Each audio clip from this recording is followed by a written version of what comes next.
host of other issues that they struggle with. And we need good teachers, and we need to support the teachers that we have. So the two things that we're doing is that we know first-year teachers, among all teachers, are among the first to leave the profession within the first 5 years. I think they do at a 44% rate, which is just scary to think that folks are, graduated, want to go in the classroom and make a difference, but, feel like they need to leave within the first 5 years because it's so challenging. So we want to support them. Obviously, as a new teacher, your school that you work, where you work your first year, the district where you work, there will be some professional development support to assist you. But we want to go a step further. We want to help every teacher in the country get off to a strong start to their first year and have some stick-to-itiveness, to help them get through that first year. So we're offering a year free access to the Stride Professional Development Center. It's a ever-growing online database of courses that will help them in a variety of different ways. Classroom management, targeted instruction, and a host of other things. And the content will continuously grow. Again, it's just another resource that allows them to sharpen their practice, to feel like they're supported, because the research says that teachers are leaving in large part because they don't feel like they get enough professional support. So we really hope that helps new teachers. So again, this is for any new teacher who just graduated in the country. All you have to do is go to our site and sign on using the Teachers Win discount at checkout. Also, we have another campaign where during Teacher Appreciation Week, we gifted all teachers in the country, no matter where you are, 6 months free professional development center access. But we're doing a special thing through our partnership with the BCSN and our HBCU graduates, and also the schools that you work with. We want any teacher in the country who through our partnership gets access to the Professional Development Center, and they get 6 months free using the BCSN 23 passcode at checkout. Again, our goal is to support and get as many teachers on the site feeling supported, to really help, them succeed and have some success, not only for them, but obviously for our kids and the communities they serve. So. Most definitely. And Darren, listen, we are super excited again to be a part of this. My mother was a teacher. My aunt was a teacher.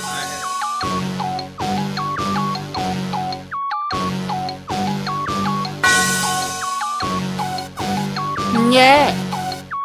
I love my HBCU. And boy, I love it, love it. I love it, love it. I love my HBCU. And man, I hope my team they won. Yeah. I hope my team they won. Yeah. Man.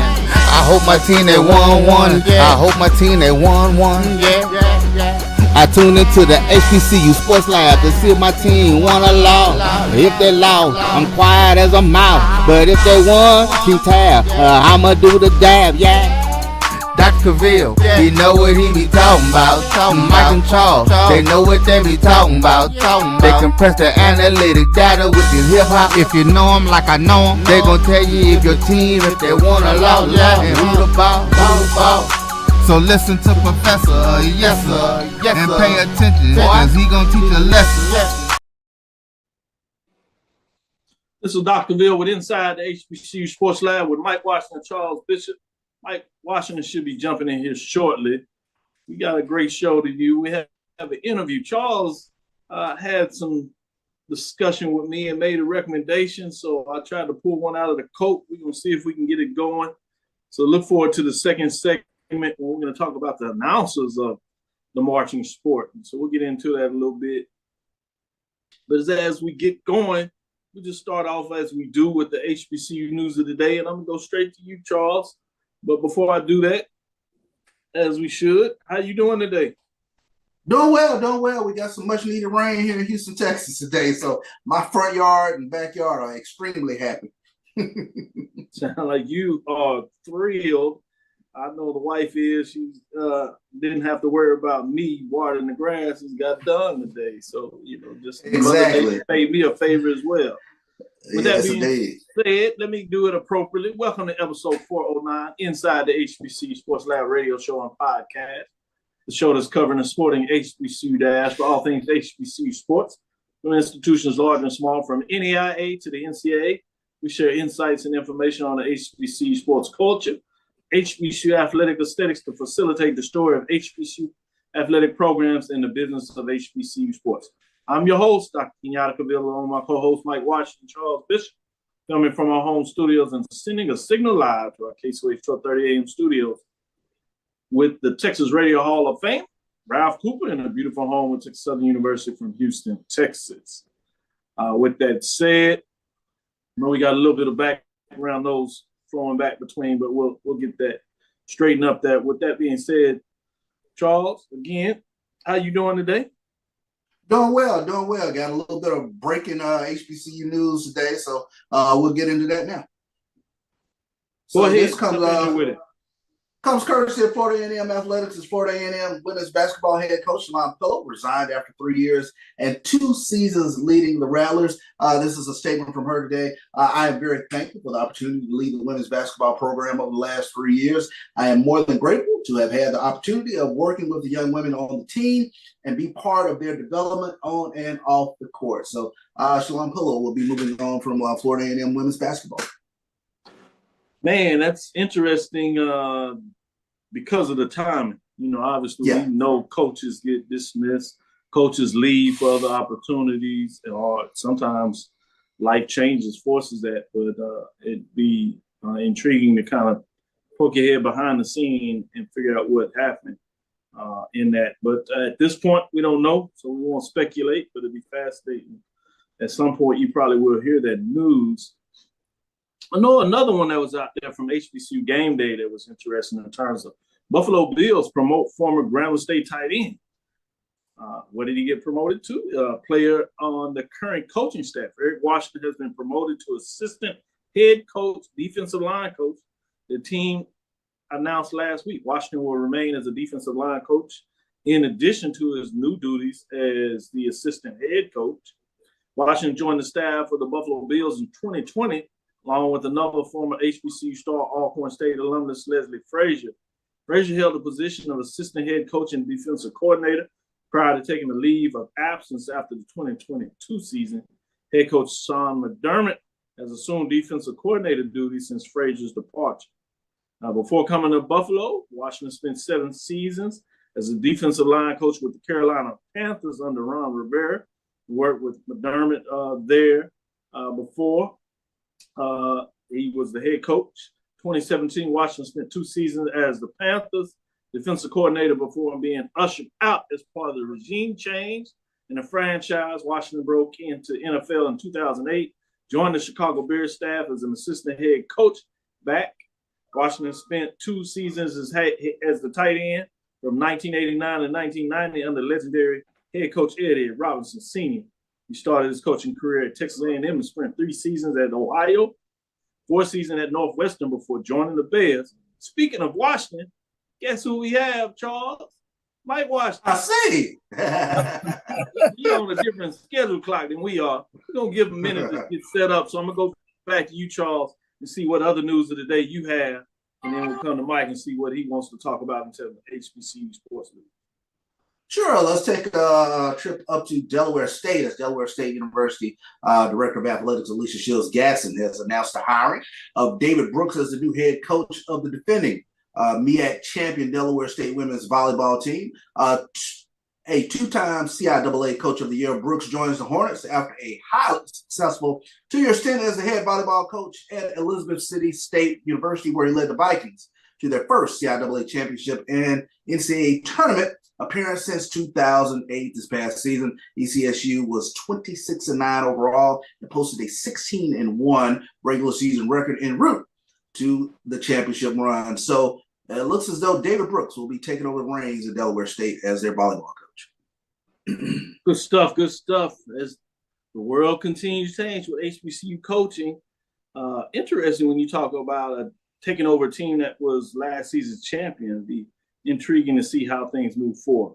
Mike Washington, what do you have on your plate in terms of what's catching you in terms of the HBCU sports news of the day? Well, first of all, I'd like to say good afternoon, and I apologize. Got caught by a little unexpected stuff this afternoon, but always happy as ever to be in the show. Man, it's just a little bit of rain. What you trying to act like the rain? It's been so hot down here in Texas. He forgot what rain looked like. I know I did. Well, ahead, what's the saying? What's the saying? If you don't like the weather in here, stick around. So anyway, That's it. Yes, indeed.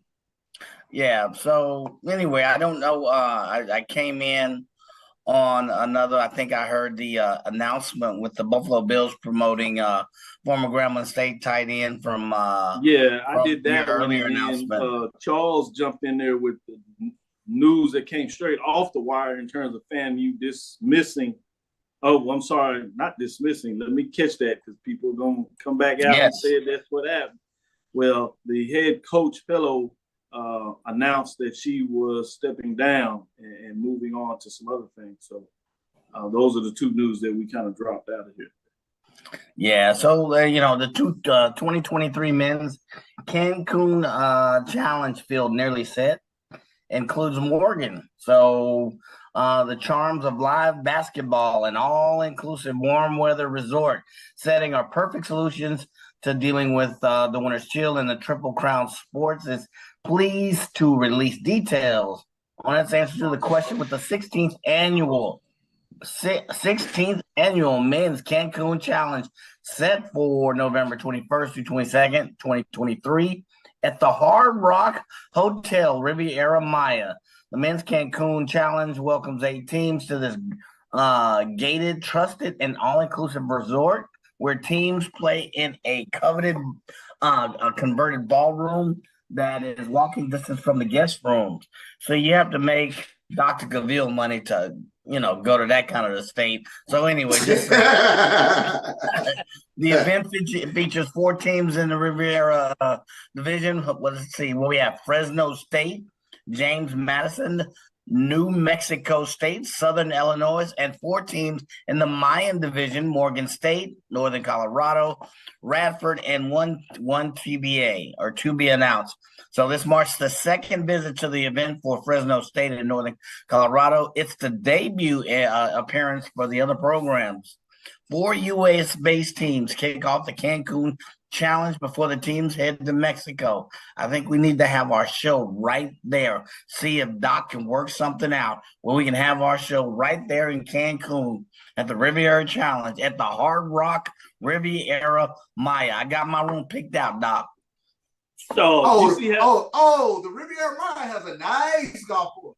That's a PGA Tour golf course. So yeah, let's hook that up. Let's make that happen. Come on, Doc.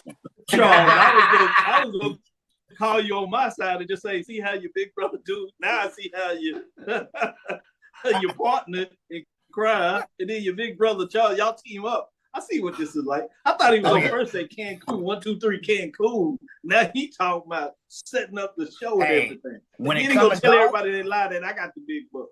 Hey, I'm all business right there.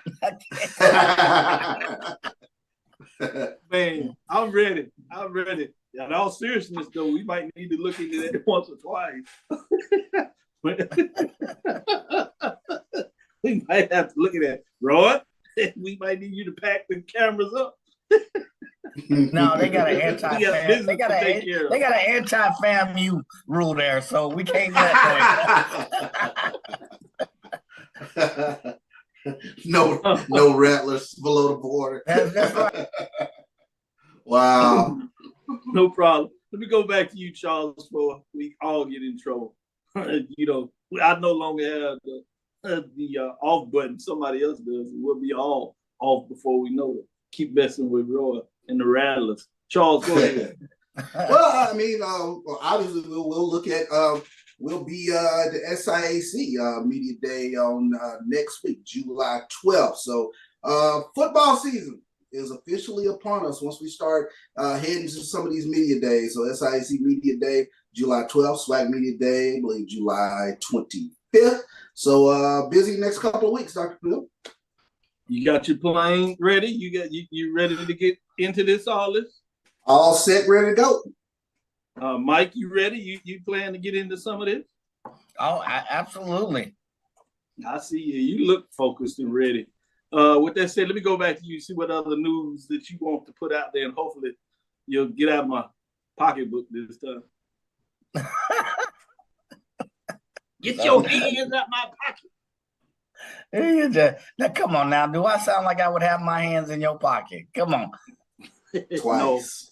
No. Other than way back a long time ago, that one time, you required that we had, never mind. That was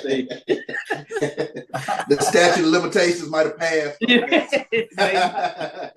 The national convention is coming up. I don't want any problems as I walk into Dallas. I'm just saying. Go ahead, Mike. All right. So let's talk a little bit about basketball news. More basketball news.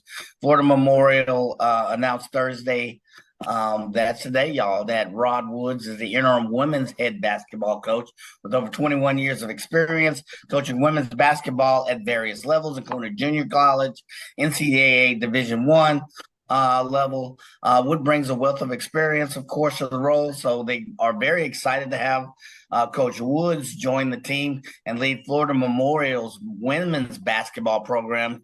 His experience spans almost 20 years. And it makes him an invaluable addition, stated Mr. Jason Horn, who's director of athletics.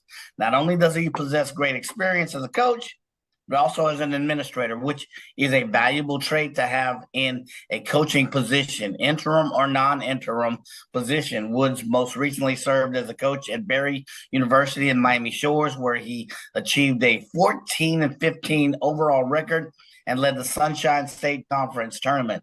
While at Barry, Woods played a pivotal role in developing post player Kanari Holiday, who received Freshman of the Year accolades. So before his tenure at Barry, Woods spent a season at, you'll like this, Charles, East Mississippi Community College, assisting head coach Sharon Thompson and guiding the Lions to a 12-13 record. So prior to his time at Mississippi, he was an assistant coach at Mississippi Valley State for 3 years under Coach Ashley Walker Johnson. So a huge pedigree for this young man as he steps into this role at Florida Memorial under, of course, the interim tag, which I have to ask time and time again, Dr. Cavil, why do we put the interim tag on certain individuals and why do we keep it off others, and why is it on there? Because there doesn't seem consistency, but in this case, we have for Coach Woods. So congratulations, Coach Woods, interim women's basketball coach at Florida Memorial.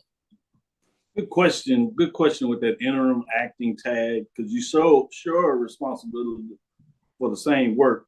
With that being said, we're going to go to our first break. I teased out a little bit before we went there. We're going to come back with Carl. We know him as the King of Swing. He goes by many names. King MC, the King Motivator. King Carl. We'll ask him which one he's going to be called today. But in all seriousness, I told you, Charles, I know Mike will get in. What Charles told me, he said, hey, let's look at and see if we can catch up with somebody that can talk about HBCU marching bands. We've had band directors in, we had previous drum majors in, both men, women, in regards to that, and talked about marching sport. We started the band rankings a couple of years ago in terms of our own framework of what did that look like in terms of how we were going to measure teams. But he came from another perspective, which was intriguing to me when he talked about the fact that what really stands out oftentimes that separates a great band from really the top level being consistently great, if you would, is having a great announcer. So I rolled down and thought about it, and I said, let me see if I can connect to somebody that played in that role, and maybe we can have a conversation about that. And that's where he came up. But let me share this, though. I came across this article, and he said, what makes a band even more spectacular? A great announcer. We come back on the other side as we introduce the guest. I'm going to read a little bit of that first paragraph and then get his thoughts on it, and then we can get into some conversation. With that, stay tuned. We'll be right back after this first break. Since 2002, Empowerment Resources, Inc., a nonprofit organization, has empowered more than 1,500 youth and adults in Duval and surrounding counties through its programs Journey into Womanhood, Girls Mentoring, Life Skills for Teens, and Parenting Education Coaching. To get involved with programs, volunteer, or donate, visit www.empowermentresourcesinc.org. Follow us on social media, facebook.com/empowerment.resources and instagram.com/empowermentjax. It's never too early to plant the seed, to share the tradition, and instill a sense of pride in your HBCU with your little ones. HBCU Pride and Joy Children's Boutique helps you share your school spirit with a wide selection of adorable kids apparel and accessories officially licensed from your favorite HBCU. Visit hbcupridejoy.com and follow us on all social media at HBCU Pride Joy on Facebook and Twitter.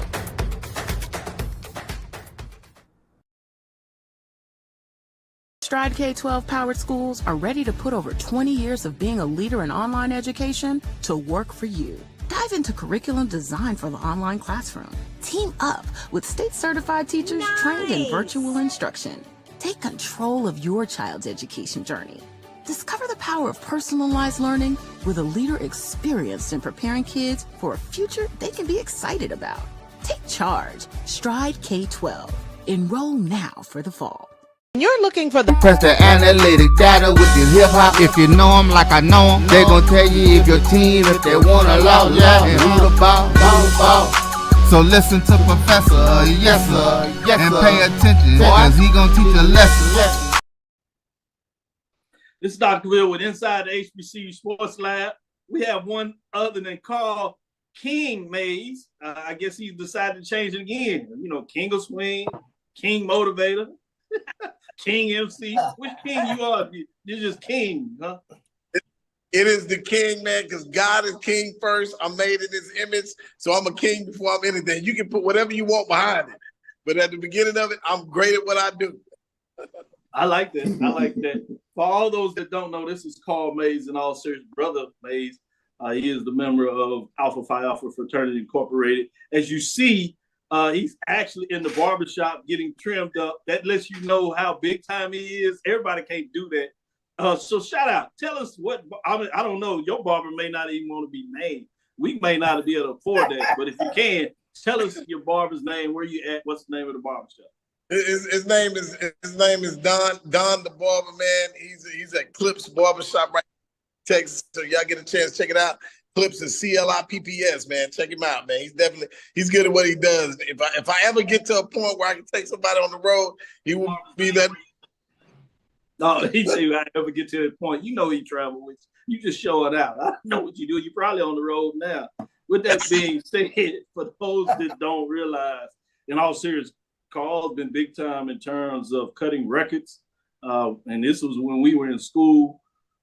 The MCs from big time folks in terms of Beyonce, Bilal, Marsha, Ambrosia, Crystal, Michelle, Jay-Z, Outkast, MC Light is some of the folks that he's literally MC'd for in terms of introducing them in different shows. The most recently, he actually was an MC in regards to wedding MCs. He's made that famous and actually trains other folks of how to do MCing at a wedding. Unfortunately, he started this after I got married, so I didn't get to use him, even though some other folks that we know did that.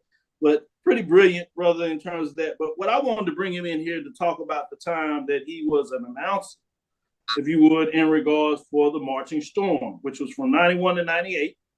Took a break as he was making all that money, as we just talked about, going around the world. And then somehow they convinced him to come back from 2006 to 2011. So I wanted to read this, get your kind of thoughts on it, and then I'm going to let the other gentleman, Charles, that really brought this up in terms of how important an announcer is for the band. It separates it. But there was a guy named Ernest Stackhouse that wrote an article about this that I didn't realize after Charles told me. I said, let me go do my homework and research it. He opens this up, and this is a 5-year-old article. Dr. Williams P. Foster once said, quote, every great band needs a great announcer, end quote. I believe this is still true. Just as in the old days, having a great announcer is still the glue to a great show. The great bands have announcers whose voices, saying, and patterns of delivering elevate the band's performance. With the correct application of the well-timed words and phrases, announcers evoke certain emotions and reactions which can exceed the effect of instruments alone. The greatest announcer have created their own styles and approach. Their voices have become identifiable as the look and sound of the bands whose shows they narrate. And I believe this is the larger point that Charles was speaking to when he said it's important that we do this context of really sharing love with HBCU marching bands, what we call the HBCU marching sports. As we do, we like to connect the sporting HBCU diaspora, and it's all together. When I read that, what were your first thoughts when you heard that? You're on mute, Carl. I get okay. You can hear me now. So yeah, man. No, I think it was spot on, man. I think that a lot of people don't really understand that it becomes it's its own instrument as well. So when you talk about a collective sound, for a band, it's identifiable. It's kind of like you all being the voices of the HBCU Sports Lab. I mean, you become a part of that particular brand, and I think that whenever you can be in a situation where you help add an accent to it. So we're like the earrings on, the female or the added, accessory that, helps to be able to make it a little bit more poignant, if that makes any sense. And I think that, when you can truly be an identifiable voice, when you can be an accent that accentuates, the sound and makes it a little bit more, appealing to people, kind of help to be able to add some color to that whole aspect. That's literally what it was. So that's definitely well written, with the way that he put it. Let me follow up with that and just go back to the beginning. Tell people where you're from. I'm originally from Fort Worth, Texas, from the Metroplex, born and raised. You know what I'm saying? Class of '89, Fort Worth Dunbar High School, and then by way of PV and lived a little bit in New York, lived a little bit in LA, and went on and resided here in Houston because that's where I felt like I planted my flag a little bit better, by that time anyway. And yeah, man, I mean, having done so much for them and having opportunity, that's why I'm indebted to our beloved, Prairie View A&M University, because man, it allowed me to develop a skill set, man, that has taken me around the world, man. Truly has made a living from it. Who would have ever thought? You know what I'm saying? But being able to do something of that magnitude, I think kind of helped out, help enhance what I already put as far as being a performing artist. Good. We're going to take a quick break. We'll come back on the other side. We'll get into the second part of the question, and we'll let Charles and Mike Washington jump in here. Stick with us. Be right back after this break. You're looking for the latest information on Southern University sports, the Southwestern Athletic Conference, and HBCU athletics. There's only one place to go. Tune in to the Carlos Brown Show, exclusively on the Black College Sports Network. Stride K-12 powered schools are ready to put over 20 years of being a leader in online education to work for you. Dive into curriculum design for the online classroom. Team up with state-certified teachers trained in virtual instruction. Take control of your child's education journey. Discover the power of personalized learning with a leader experienced in preparing kids for a future they can be excited about. Take charge. Stride K-12. Enroll now for the fall. The human voice has always connected audiences with experiences. Major brands all across America have trusted Kever's voice time and time again. Conversational, powerhouse, intelligent, and sincere. That's the voice you need for your creative marketing process. KeaversVoice.com. Kever's Voice, Kever's Voice, KeversVoice.com. Always on, all the time. Press the analytic data with your hip hop. If you know them like I know them, they gon' tell you if your team, if they want a lot, and who the ball. So listen to Professor, yes sir, and pay attention.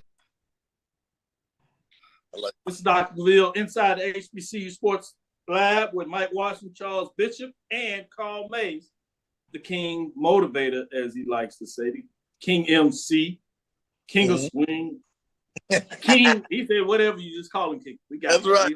We understand. I did want to ask one more question before I let these guys jump in and ask you, really, how did you get to become the announcer with the Marching Storm at Prairie View A&M University the first time?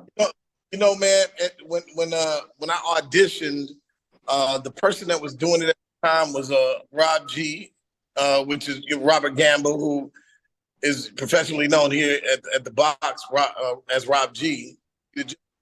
And he was the standing announcer at that time. And believe it or not, you know, we kind of battled it out. And, you know, it's kind of weird because I battled him as a freshman. He ended up winning it out, but we ended up becoming boys. And then that next year, I ended up beating him, and then he ended up transferring to Hampton.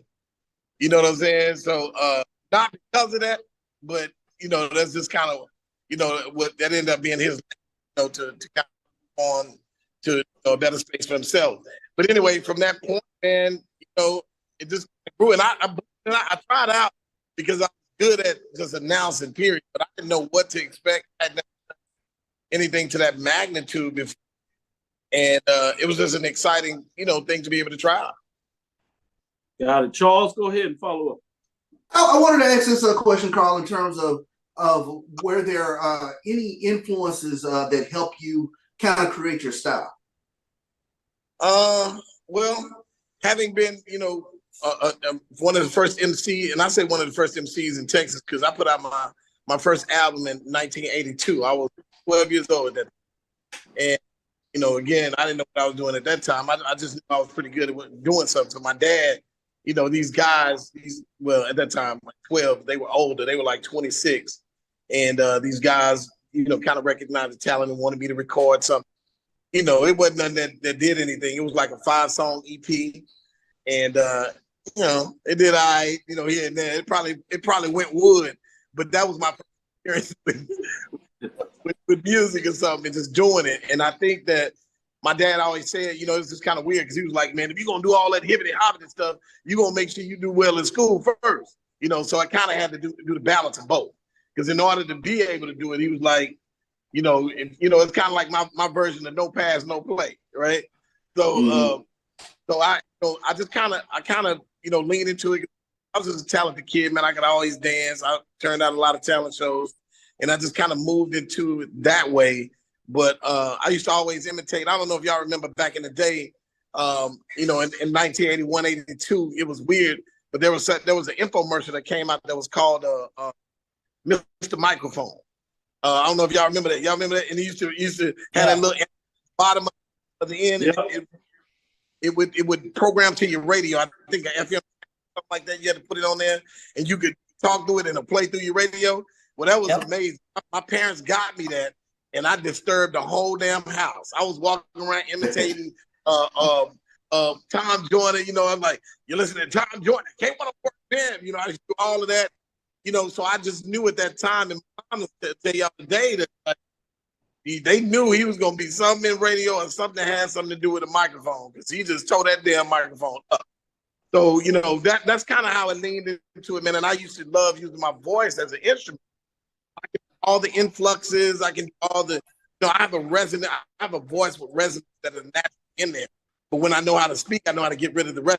I learned that at PV, believe it or not.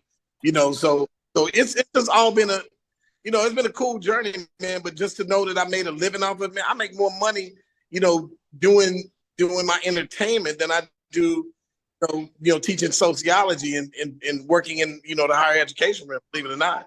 Sure. So it is going to be a space, man, that I don't even have to advertise. It's like, because I do more than 143 events average per year.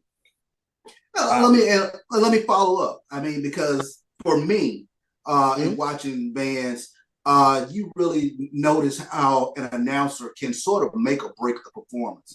And there's a fine line. There's a fine line to the hype. There's a fine line to the petty, and then there's also kind of a fine line to over talking. So where do you find the fine line? Well, I think something, rest in peace, Prof. Edwards, man. It was something that he used to always tell me, man. When I first started, he used to have to pull me into a room privately. This is not a lot of people really know this, but he used to say, now I know you cool and I know everybody knows you. He said, but I need you to know something. This is not about you. You know what I'm saying?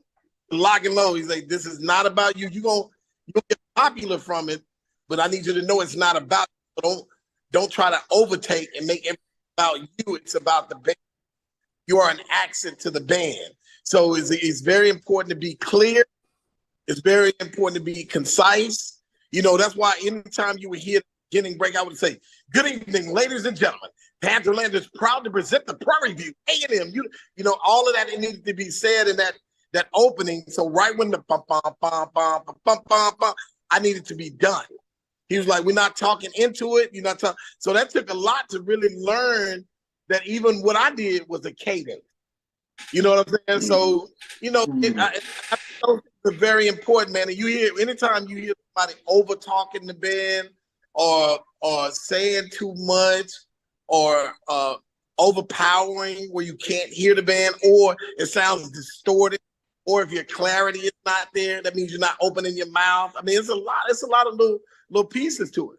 And so that's a very good question that you asked, but some people don't see it as an art form because they really don't realize how they need to be a part of the band and not outside of the band. Sure. Absolutely. Great question, Charles. Go ahead, Mike. Follow up. Yeah, so along those lines, Dr. Foster also said that every region has its own uniqueness. And I've known you for a while. You've been able to find different events. And you've been at NAACP Image Awards. You've been at Performing Arts, Houston Performing Arts Recognition Awards. You've been at church, every event, especially an HBCU's event. Mm-hmm. So, in saying that, the gumbo that you have in Georgia and South Carolina is different than the gumbo in Louisiana.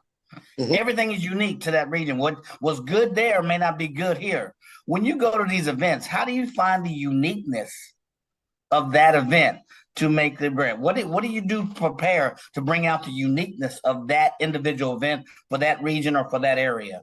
Why you didn't say gumbo in Texas or Mississippi? Come on, man. Come on. We got to go there. I'm sorry. Go ahead, Carl. Hey, no, that's a great question, Mike. Man, I think there was a gentleman that I met. Man, I hate when I forget names, man. But I met a gentleman when I was in Scottsdale, Arizona, man, and he was really good, man. Older black gentleman. Damn, I forgot his name.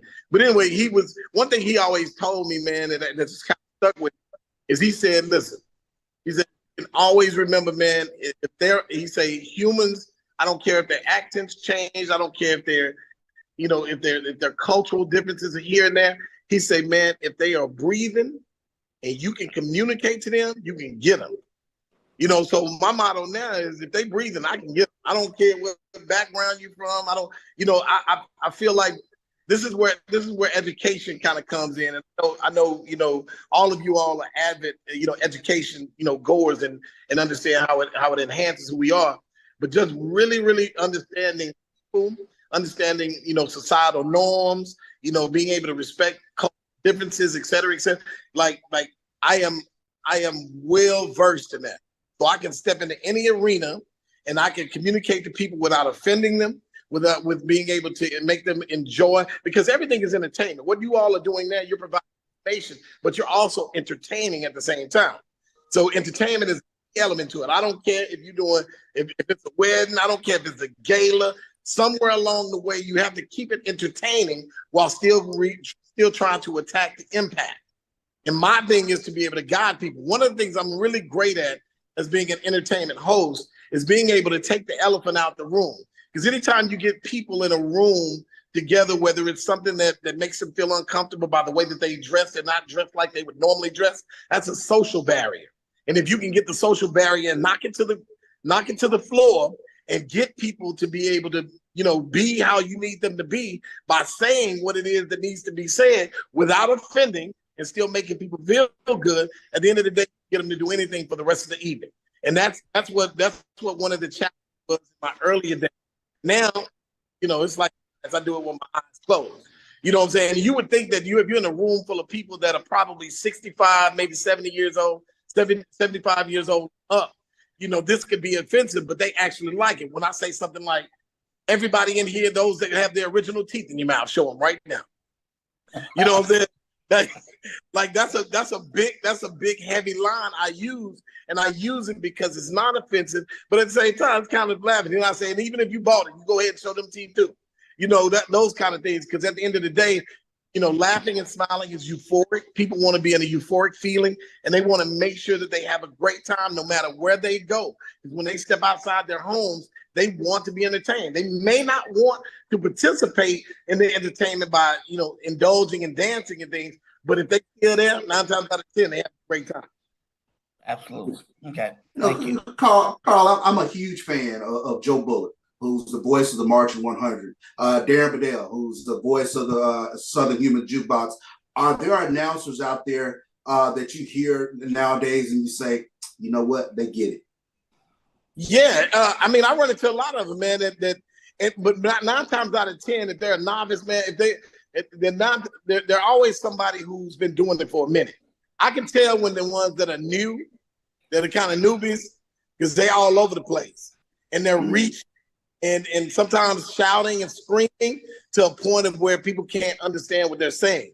And now they sound more distorted and more of a nuisance than they sound as an accent. You know what I'm saying? So yeah, so guys that have been doing it for a while, man, some of those guys I know, you can just tell when they found that phase, and they know exactly how to get the outcome that is put that in achieve. So yeah, and one of the things that's kind of weird is that when people hear how long I did it for, Prof. Edwards used to call me when he was frustrated. He's like, man, look, I'm gonna be in town, blah blah blah, or can you be in town? He said, I'll just send you the video of the show. You just write me something to it, and then when you do a rehearsal, when you come in either that night before or that morning, and I'll just kind of go in the band room, they go through it, he'll hear what I've written, he said, let's do it, we'll roll. It got to the point where the trust factor was there. You know what I'm saying? Yeah. Good point. Rather keep trying something, and right now TT that does it, her a little bit. You know what I'm saying? One of the things that, sometimes I run into when I haven't heard it in a while, and I go, sometimes I think she runs into that lane of making it about her sometimes. See, it's one thing to, kind of have a swag and make a fun statement towards the other band, but it's another one and make a swag statement and you make a pun statement, but you let it know it's my bravado that's doing this, not the band. You know what I'm saying? So you got to be careful. It's a gray area sometimes when you walk in that lane.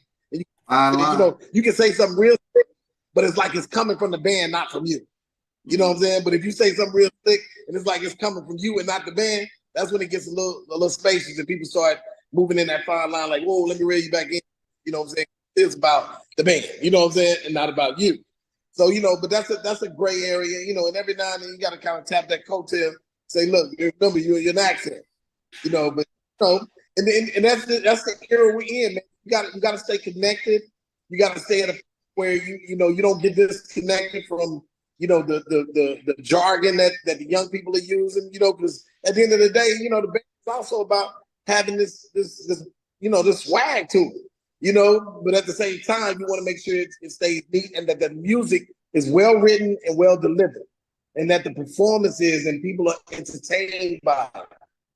That comes all those creative values by still maintaining, the music. But at the end of the day, I've heard some that are really good, and I've heard some that are really like, they need to pull back on the mic a little bit, or they're not staying in unison.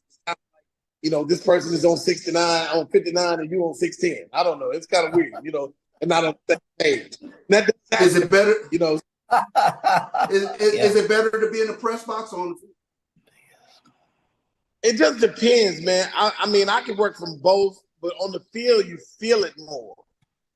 You know what I'm saying? You feel it, but if the setup is not appeasing to that field, and you can get a better sound from the booth, then you just gotta kind of take it from the booth. Because sometimes you're in stadiums where the press box mic sounds way better than the field mic.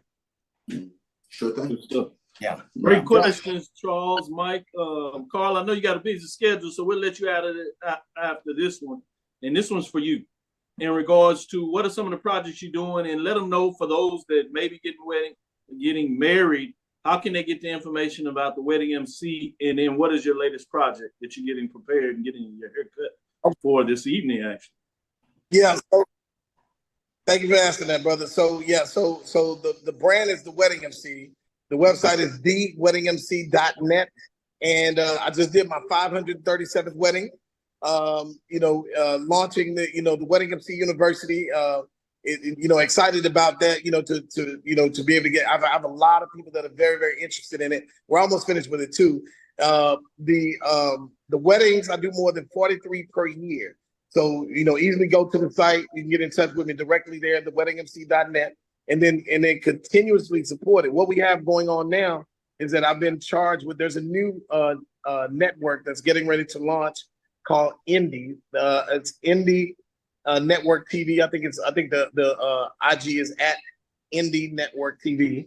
Something like that. Indie spelled INDE, and they are getting ready to launch a bunch of shows on their network. As a matter of fact, I want to make sure I get them in touch with you too, y'all, so y'all can talk something through, because I think the HBCU Sports Lab will be great on their network as well. But at the same time, they have a new video show called HTX Top 10 Videos, all independent videos people are submitting, rap, hip hop, or R&B.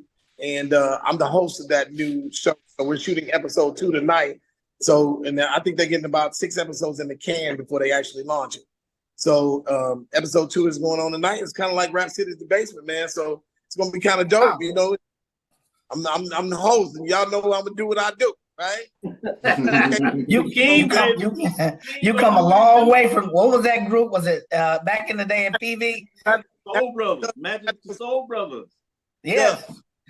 Well, we'll let you get out of here. I know you got to get prayer for it. I appreciate you dipping in your time. We see the schedule and you traveling around the world getting it done. Shout out to the barber again in terms of making and getting it done for us.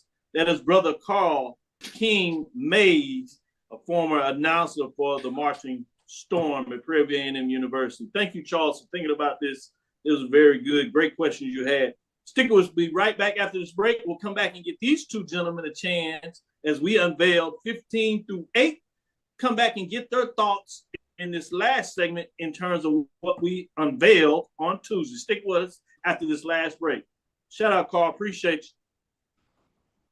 Appreciate y'all. Are you hungry for authentic Caribbean food like jerk chicken, oxtail, red snapper, shrimp, tofu, and rasta pasta? Well, find your way over to Mango's Caribbean Restaurant, 180 Auburn Avenue, right next to Royal Peacock in downtown Atlanta. Them belly full, but we hungry. Mango's Caribbean Restaurant, open daily from 11 a.m. to 10 p.m. And on Friday and Saturday, we're open till 4 a.m. Come to Mango's and put some spice in your life. So we've got a good thing going. Mango's Caribbean Restaurant, 180 Auburn Avenue, right next to Royal Peacock in downtown Atlanta. For more info or directions, call 404-698-3992 or log on to mangoscaribbeanrestaurant.com. For instant coupons, text MANGOS to 313131. Tell your mama hungry, papa hungry, brother hungry. Mango's Caribbean Restaurant, authentic Caribbean cuisines. Open up the door, tell your mama hungry. T. Madden and Associates is a sophisticated and experienced law firm located in your neighborhood. We're turning injury to cash. T. Madden and Associates obtained almost $2 million for my injury. They turned my injury to cash. Now, we can't guarantee how much your injury is worth, but we've recovered millions for our clients. Call T. Madden and Associates at 833-PAID-123. That's 833-PAID-123. This is Brian Fulford. AD Drew and I are... Press the analytic data with your hip hop. If you know them like I know them, they gon' tell you if your team, if they want to loud, and who the ball. So listen to Professor, yes sir, and pay attention, cause he gon' teach a lesson. This is Dr. Cavil with Inside the HBCU Sports Lab with Mike Washington and Charles Bishop. Hope you enjoy enjoyed our interview with Carl Mays in regards to the announcer of the Marching Storm at Prairie A&M University, giving you some insight about, as we like to say, the sporting HBCU dash for all things and what that means. With that being said, these gentlemen are out on assignment, taking care of business. So we had our tag team come in as they did a great job in terms of Brian and AD of Sports Rap as we unveiled the next 7 in our top 21, 15 through 8. We will unveil the final 7, the top 7, next Tuesday. So make sure you do not miss that, as we will get that out before we head to the SIAC that Wednesday. And then we get into the SWAC the following week and end the month with the MEAC and the CIAA. With that being said, let's get into the top 8 for the mid-majors you see here. At number 15, we have Winston-Salem State Rams.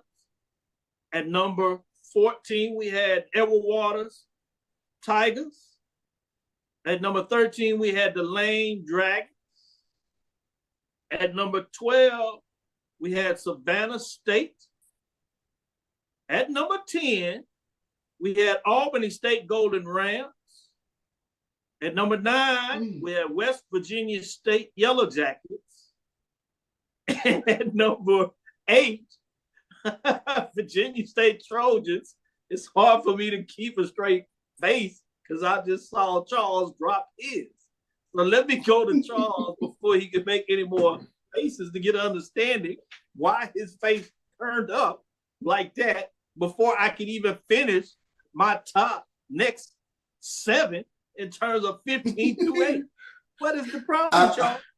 I mean, I know Albany State has a change at head coach. Quinn Gray is taking over now, but Albany State under West Virginia State, that caught me off guard real quick because I kind of had them. They were 7-3 last year. I had them more in my top 10. So, to see them at 10, I need them a little further up there.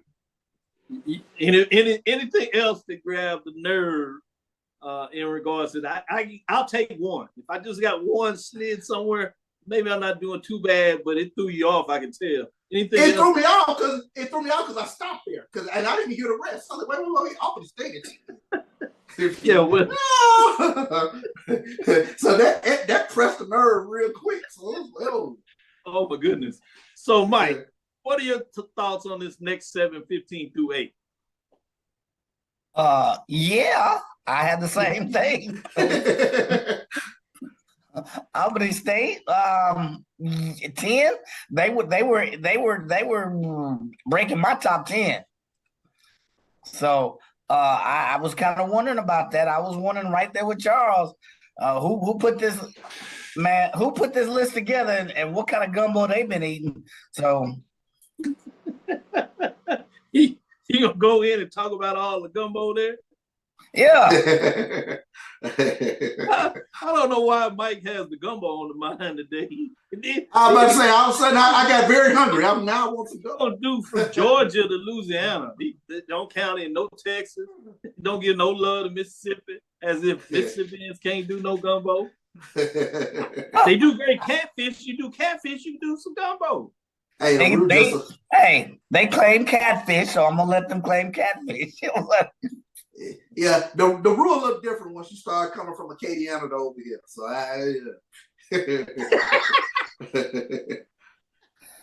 I do have. Well, let me let you finish. Go ahead. No, you fine. Say your piece. I don't want no problem. Okay, so I see where you have Virginia State, right? Correct. They were, 5-3, 3-2. No, 2-3 in the last year in the conference, right? Correct. They were 5-3, 6-4 overall. I got them at 2-3 in the division. And you ranked them where? Number 8. And that's you ranked outside of the top 7. That's Dr. Henry Frazier III. And you ranked them above Albany State, a team that was pushing top contender last year in 2022. Had a top they got running a back. first-year coach, a new coach.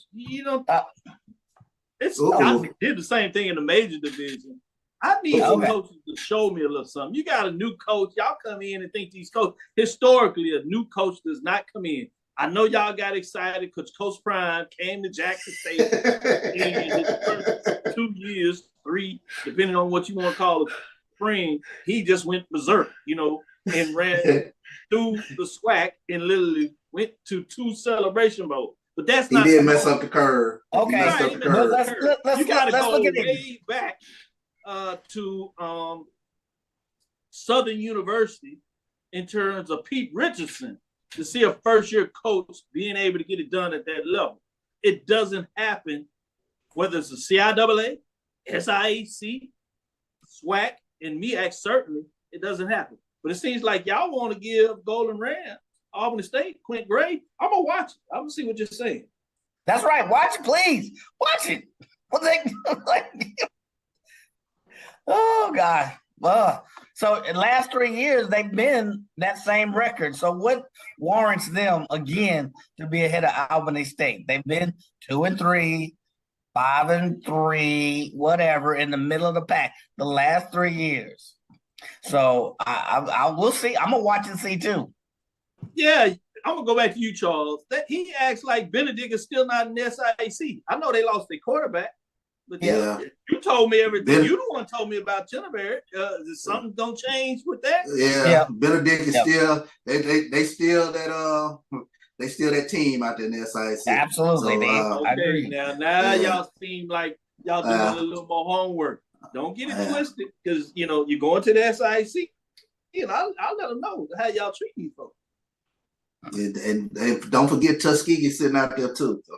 Yep, Tuskegee's out there. They were talking about HBCU night. I got to sneak this in. I thought they were a little far-fetched with this, but they say Tuskegee might get one of the Alabama schools in terms of the SWAC, if not both. What are your thoughts on that? I can see that because they've done it before. I'm really a testament to when they bit Jackson State back in the day. So it can happen. We've seen them do it to Alabama State too. Which Alabama team will they get? That's I kind of want to know. They started with one couple said Alabama State, and the other group said Alabama A&M, and then some said both. Now see, here's my thing. I think Alabama State is that next team that's positioned to really make some noise in the SWAC East. I know everybody talks FAMU and Jackson State, but that's a team that I'm really keeping my eye on with Alabama State. And they say it all goes based on the quarterback. And they say they actually have a quiet quarterback that's sitting in the back, and obviously there's some coaching moves that had to be made. Pretty much we know who's going to be the starter in terms of that. But at the end of the day, to another point that you made, as we transition and get the top next 7, 15 through 8 for the major division, is they talked about Alabama State's defense. A lot of folks are really impressed. Coleman Adams.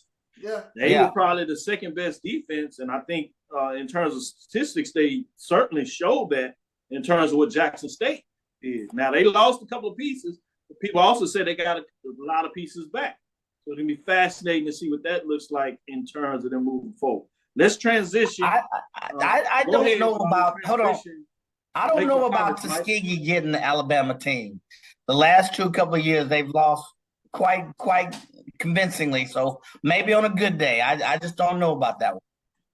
I was thinking more of that, but I had to bring it to the table. I wanted the experts to chime in, doing a great job there. AD chimed in, Tuskegee. He said Reginald Ruffin at Tuskegee, he said it's only 1 year, so he thinks it's going to take a little more time. Yeah. So, that's somebody that covers the SIAC and actually will be doing some writing for the Division II SIAC program. So I'm gonna stick with AD Drew, which is my first mind anyway. With that being said, let's talk about the major division, 14 through 8. And we start out with 14 is Tennessee State. Number 13 is Grambling State Tigers. Number 12 is Alabama State Hornets. Number 11 is Prairie View A&M Panthers. Number 10 is South Carolina State Bulldogs. Number 9 is Texas Southern Tigers. Number 8 is Morgan State Bears. Before I throw it to you, Mike, I will say this, that Brian brought out his rendition of Mike Washington in terms of his data analytics, and was dropping the mic hot. He said, man, y'all getting excited about these team names such as Tennessee State and Grambling and these coaches. He said they were ranked too high. He threw salt at Morgan State and South Carolina State as well, in terms of them being a little high. So I didn't know that he was required to do his Mike Washington rendition, but he came in there on fire. So I did want to say that he represented well. So you don't have to be as tough on me as you normally are. But Mike, it's up to you. What do you think about 14 through 8? Yeah, I would agree. I think Morgan State on that initially caught my little high. just a taste shy. Come on. Like, yeah, I'm looking at where their defense is, where their offense is last, 3 years, give or take, where they finished in the conference. What were they, 2 and 3? I don't want to speak out the side of my neck here. Which one? Grambling was 3 and 8, 2 and 6. Yep. Tennessee State was 4 and 7 and 2 and 3. Yeah, but I'm talking about Morgan State was 2 and 3, 4 and 7. They were 4 and 7 and 2 and 3. That's correct. Yes. So now you have them above. Yeah. I don't understand this ranking. You have them above. You have them above a tough South Carolina State team, a Texas Southern, and a Prairie View team, which always in the last few years has come out of the West. So I don't know. That's a taint too high. Taint. He over there. He's still doing the gumbo, Charles. Yeah. I see. Charles, help me out here. You killed me on the last one. You let Mike go in. And AD, shout out to AD. AD did what he did. He broke it down. But now it's your turn. 3 are in. You're the 4th one. What do you think about 14 through 8? I think Grambling traditionally doesn't stay down very long, but they have to prove it to me for them to be ranked to where they are. I didn't see a lot with regards to them offensively last year. A great game against FAMU, but the breadth of the season, I think Grambling, for the most part, they have to prove it to me a little bit. For me, Alabama State and Prairie View are deserving of being in the top 10. I think they're ranked a little bit low. I think when you take a look, and I always take a look at returning quarterbacks. When you have returning quarterbacks, to me, that gives you a leg up in terms of going into the season. And both of those teams have returning quarterbacks. So I'm really excited about what those teams can do in terms of making some noise within the SWAC East and the SWAC West this year. So for me, definitely Alabama State, Prairie View will be bumped up a little bit higher. I want to move Texas Southern up a little bit as well, but the jury is still out. It's almost like Grambling for me with Texas Southern. I just need to see it to be sure. Texas Southern has been that X factor. I can go with that. Grambling State has been. They are who we thought they are the last couple of years, and I agree with you. They show me it, but for you to put, Prairie View has beaten Texas Southern the last.